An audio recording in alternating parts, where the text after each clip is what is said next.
দেশে নারীর অদৃশ্য শ্রমের আর্থিক মূল্য ৬.৭ ট্রিলিয়ন। দেশের নারীদের অদৃশ্য শ্রমের মূল্য বের করেছে বাংলাদেশ পরিসংখ্যান ব্যুরো।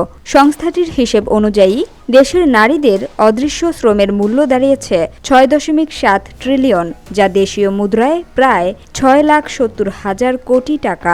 মঙ্গলবার রাজধানীর আগারগাঁওয়ে বাংলাদেশ পরিসংখ্যান ব্যুরো অডিটোরিয়ামে প্রকাশিত হাউসহোল্ড প্রোডাকশন স্যাটেলাইট অ্যাকাউন্টে এ তথ্য জানানো হয়। বিবিএস জানায় ২০২১ সালের হিসাবে এ মূল্য নির্ধারণ করেছে বিবিএস। নারীদের অদৃশ্য শ্রমের এই বিশাল মূল্য মোট জিডিপির প্রায় ১৮.৯% সমান। রান্না, কাপড় ধোয়া, ঘর গোছানো, শিশু ও বৃদ্ধের যত্ন নেওয়া কিংবা অসুস্থের সেবা এমন অসংখ্য কাজের ওপর এই হিসাব করা হয়েছে। এতদিন নারীদের এই কাজগুলো দেশের অর্থনীতির খাতায় লেখা হয়নি। এই প্রতিবেদনের মাধ্যমে প্রথমবারের মতো নারীদের এই অদৃশ্য শ্রমের অর্থনৈতিক গুরুত্ব বিবেচনায় নিল সরকার।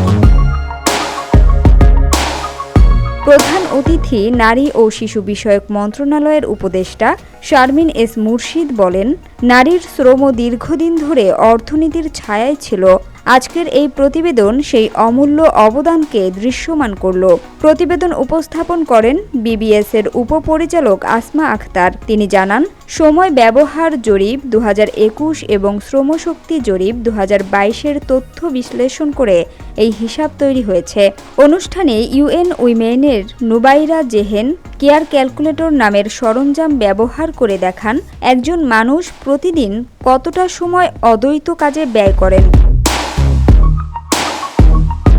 প্রতিবেদন অনুযায়ী এই অদ্বৈত কাজকে অর্থনীতির মূলধারায় আনতে কিছু সুপারিশ করা হয়েছে।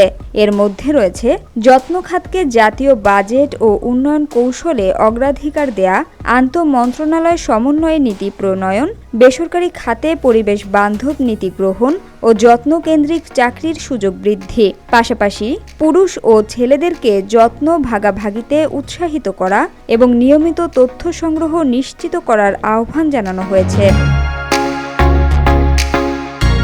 এশীয় উন্নয়ন ব্যাংকের প্রধান পরিসংখ্যানবিদ মাহিনথান জোসেফ মারিয়া সিংহাম ভিডিও বার্তায় এ উদ্যোগকে বাংলাদেশের জন্য একটি অগ্রণী পদক্ষেপ বলে অভিহিত করেন। Samia Sultana, GBC television.